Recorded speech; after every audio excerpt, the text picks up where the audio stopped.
Saint साहब, एक तो सबसे पहले ये बता दें पानी किधर से आएगा, क्योंकि पंजाब के लोग भी, बल्कि वो अदालत के अंदर तो वो भी बात आ गई ना कि चोलिस्तान के लोगों को नहीं पता कि चोलिस्तान में ये काम होने लगा है, तो फिर बाकी जगहों को या बाकी सूबों को तो छोड़ ही दें, इवन अपने सूबे के अंदर भी इश्यूज हो रहे हैं। So considering all of this, अब ये जितना बड़ा इशू बन गया है, राना सनाउल्लाह साहब ने जो पहला स्टेप लिया है अभी to talk to Sharjeel Memon साहब, क्या सोल्यूशन लेकर वो गए हैं उनके पास?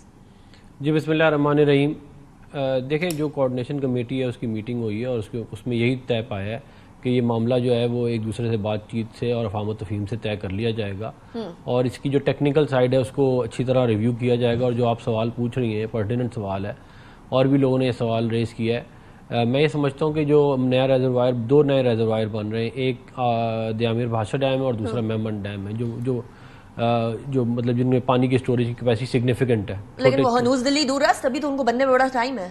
दयामिर भाषा पे तो मैं खुद गई थी। जी, दयामिर भाषा को तो मतलब मिनिमम भी 2030 लगेगा, मे बी 2035, तो बस 5 साल आपकी हुकूमत तो चली गई ना तब तक। लेकिन मैं ये कह रहा हूँ कि जो नए रिजर्वायर्स की बात है वो कनाल भी तो कल नहीं बनेगी ना, उनमें भी बहुत साल लगेंगे बनने में।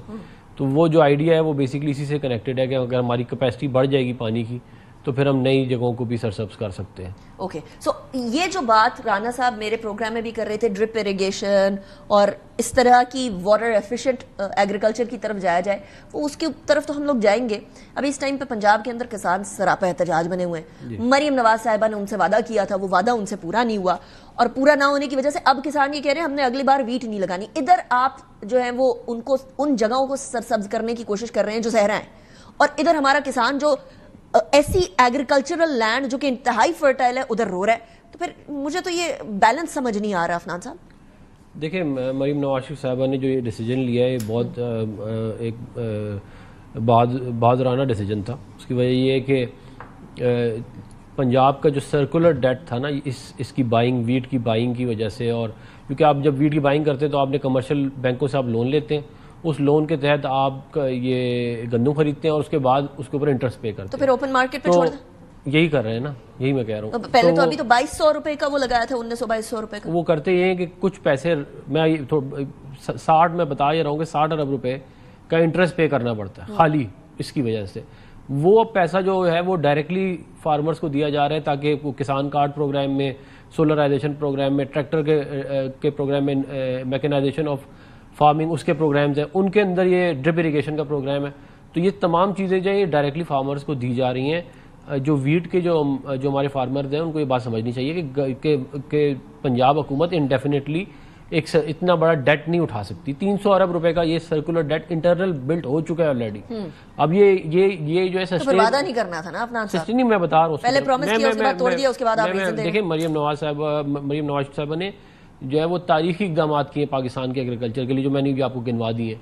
आपको पता है पंजाब में अगर आपने ड्रिप इरिगेशन लगानी है, आपने सोलर लगाना है, आपने पंप्स लगाने हैं, आपने फर्टाइल अपने लैंड को करना है, 75% of the cost is paid by the Punjab government, 25% आप खुद पे करते हैं। ये इतनी बड़ी, ये मुझे बता दें कि ये और इस तरह की स्कीम मौजूद हो।